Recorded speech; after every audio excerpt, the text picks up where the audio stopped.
नमस्कार मित्रांनो, मी doctor Ganesh Jadhav, NISM certified derivative analyst, Elliottician, एक स्टॉक मार्केट ट्रेनर. मित्रांनो, आज आपण एक लोकमतच्या माध्यमातून मी तुम्हाला एक अ, आत्ताच्या घडीला जे चाललंय, की आत्ताची जी तरुणाई आहे, आजची जी तरुणाई आहे, ही म्युच्युअल फंड हा एवढा लोकप्रिय होत असतानाही इक्विटीकडे वळताना दिसते. म्हणजे त्यांचा जो रस आहे गुंतवणुकीचा, तो इक्विटीकडे वळताना दिसतोय.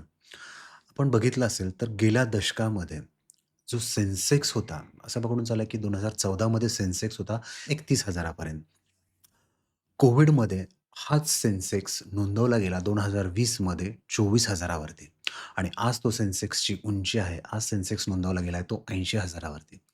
म्हणजे एवढं जे काही आकड्यांची एक जर कहाणी बघितली, तर आपल्याला एक गुंतवणूकदारांच्या मानसिकतेमधलाही एक मोठा बदल याच्यामध्ये दिसेल. विशेषतः तरुण पिढी जी आहे, ती सध्या थेट इक्विटीकडे वळताना आपल्याला दिसते. याचं महत्त्वाचे कारण का? जर आपण म्युच्युअल फंड व्हर्सेस इक्विटी किंवा आपण ह्याला स्टॉक मार्केट असंही म्हणू शकतो. जर याचं एक छोटंसं कारण बघितलं, म्हणजे आपण जर बघितलं म्युच्युअल फंड व्हर्सेस इक्विटी किंवा स्टॉक मार्केट, तर तरुणाईची जी निवड आहे, तरुणाईची जी आवड आहे, ती जास्त करून इक्विटीकडे आहे. म्हणजे बऱ्याचशा जाहिरातीमध्ये आपण बघतो, की म्युच्युअल फंड सही है. म्युच्युअल फंडची लोकप्रियता प्रचंड असूनही आजची जी तरुणाई आहे, ही आजकाल आपल्याला बघतो, की आपण इक्विटी मार्केटकडे जाताना दिसते. कारण का? तरुणाईला जास्त करून मीच माझ्या गुंतवणुकीचा मालक याचं जे स्वातंत्र्य मिळतं, ते फक्त आणि फक्त इक्विटीमध्ये मिळतं. म्युच्युअल फंडामध्ये तुम्हाला हे स्वातंत्र्य नाहीये मित्रांनो.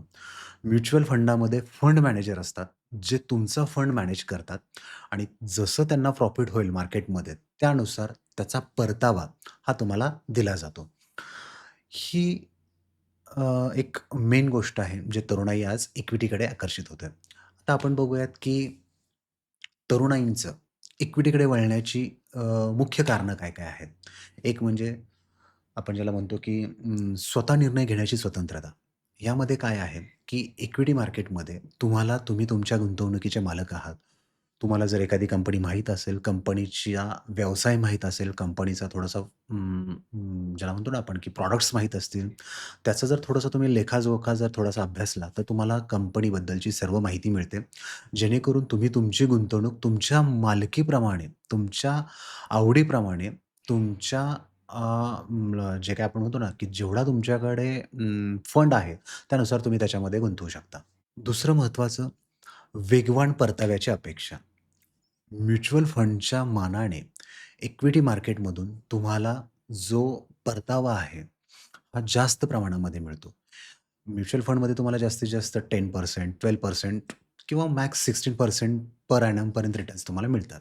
तिसरं प्रमुख कारण आहे, ते म्हणजे डिजिटल माहितीचा सहजपणे उपयोग करता येतो. म्हणजे आजकाल तुम्ही बघतात, की खूप सहज पद्धतीने YouTubeवरती असतील, सोशल मीडियावरती चॅनल्स असतील, Instagramवरती चॅनल असतात. याच्या माध्यमातून तुम्हाला खूप स्टॉक्सबद्दल, खूप एखाद्या कंपनीबद्दल खूप सहज त्यांनी ती माहिती इझिली अवेलेबल होते. त्यामुळे बरीचशी तरुणाई ही इक्विटीकडे त्यांचा कल वाढत चाललाय कंपेअर टू म्युच्युअल फंड.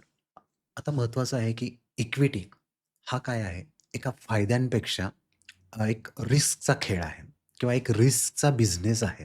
इक्विटीमध्ये प्रचंड फायदे आहेत. जसे फायदे आहेत, तसेच त्याच्याबरोबर रिस्क पण येते. सगळ्यात महत्त्वाचं, ज्यावेळेस तुम्ही तुमची गुंतवणूक इक्विटीमध्ये करता, त्या सर्वात महत्त्वाचं, तुम्हाला सगळ्यात महत्त्वाचं त्या कंपनीबद्दल थोडीशी माहिती असायला हवी. कंपनीचं प्रॉडक्ट्स तुम्हाला माहीत असावे. कंपनी कशामध्ये डील करते, कंपनीवरती लायबिलिटीज किती आहे, हे सगळं तुम्हाला थोडंसं माहीत असावं. ह्याला म्हणतात फंडामेंटल एनालिसिस. जर टेक्निकल एनालिसिस असेल, तुम्हाला जर माहीत असेल, तर तुम्ही चार्ट्स बघून सुद्धा त्याच्यावरती तुम्हाला कंपनीची माहिती समजते. दुसरं म्हणजे तुम्ही ज्या कंपनीमध्ये पैसे गुंतवताय, ज्या इक्विटीमध्ये तुम्ही पैसे लावताय कंपनीच्या, त्याच्यामध्ये ज्यावेळेस तुम्ही गुंतवणूक करता, त्यावेळेस तुम्हाला एक स्टॉप लॉस निर्धारित करणं खूप गरजेचं आहे, की जर एखाद्या कंपनीमध्ये मी एवढे-एवढे पैसे गुंतवले आणि जर त्या कंपनीचा स्टॉक्स खाली आला, जर त्या कंपनीची इक्विटी खाली आली, तर मी कितपत तो लॉस सहन करू शकतो? हा स्टॉप लॉस सेट करणं खूप गरजेचं आहे. इक्विटीमध्ये ही सर्वात मोठी जोखीम आहे. आणि सर्वात महत्त्वाचं मित्रांनो, शेअर मार्केट किंवा स्टॉक मार्केट हे एक मॅरेथॉन आहे. ही शर्यत नाही, हे लक्षात ठेवा. आपण म्हणतो ना, की एका रात्रीत श्रीमंत होण्याचा मोह टाळा. सतत शिक्षण घ्या. संयम महत्त्वाचा आहे. जितका तुम्ही मार्केटचा अभ्यास कराल, जितकं त्या कंपनीबद्दल जाणून घ्याल, जितका त्या चार्ट्सचा तुम्ही अभ्यास कराल, नक्कीच तुम्हाला याच्यामध्ये संयम आणि याच्यामध्ये इक्विटीच्या माध्यमातून खूप चांगल्या प्रमाणात रिटर्न्स मिळू शकतात. आता इक्विटीमध्ये जर पैसे तुम्हाला लावायचे असतील, तर ह्याच्यामध्ये सर्वात महत्त्वाचं आहे, की तुमची जी मेहनत आहे, तुमचा पैसा हा योग्य इक्विटीमध्ये गुंतवण्यासाठी सर्वात महत्त्वाचं आहे, त्या कंपनीचा अभ्यास तुम्हाला माहीत पाहिजे. त्या कंपनीचा लेखाजोखा तुम्हाला माहीत असेल. तुम्हाला बॅलन्स शीट रीड करता आली पाहिजे किंवा जरी तुम्हाला बॅलन्स शीट रीड करता नाही आली, तर कंपनीवरती लायबिलिटीज किती आहे? कंपनी कोणता प्रॉडक्ट मार्केटमध्ये म्हणजे विकते, लोकांना काय सर्व्हिसेस देते, त्या कंपनीवरती कर्ज किती आहे? याचा जर तुम्ही थोडासा अभ्यास केला मित्रांनो, तर नक्कीच तुमची गुंतवणूक ही एका सेफ कंपनीमध्ये इन्व्हेस्ट केल्याचा, गुंतवणूक केल्याचा तुम्हाला नक्की फायदा मिळू शकतो. त्यासाठी सतत शिक्षण घेणं महत्त्वाचं आहे. ते शिकणं खूप महत्त्वाचं आहे. किंवा तुमचे जे कोणी आर्थिक सल्लागार असतील, त्यांच्या माध्यमातूनच, त्यांच्या सल्ल्यानुसारच इक्विटीमध्ये पैसे लावणं हे महत्त्वाचं किंवा एक योग्य पाऊल ठरू शकतं.